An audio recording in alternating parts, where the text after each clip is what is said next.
Before Andrew went to college, I was unaware that college students were being used as confidential informants. After this whole ordeal, I have learned that it's going on across the country.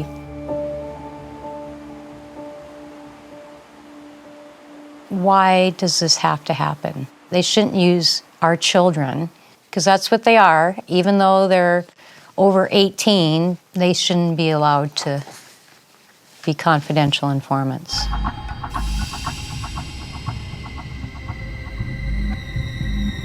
After Andrew's death, were you guys trying to affect change immediately? We really wanted to try to avoid law enforcement from doing what they did in Wahpeton, going on the campus and recruiting someone. And so you're trying to make sure it never happens again.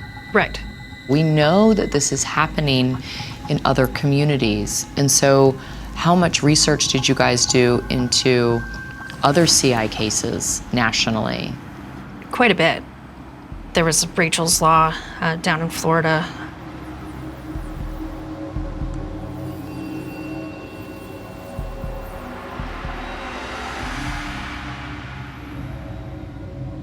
Rachel's Law went into effect before Andrew was ever even recruited, right? Right. Every state has their own individual laws, and so what's happening in Florida is not necessarily translating to what's happening in North Dakota.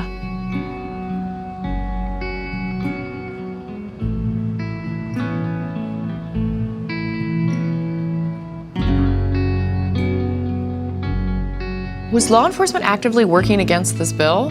The initial bills that were put forward were opposed by law enforcement, state's attorneys, including the state's attorney general. And he went on local media talking about his opposition to that kind of a law. The attorney general was against? Yeah, so luckily we had legislators at the state level and a governor that said, you know what, this is common sense. There are some simple things that can be done here to protect our youth and to protect our college students and to give people the rights that they already have. They just might not know about it.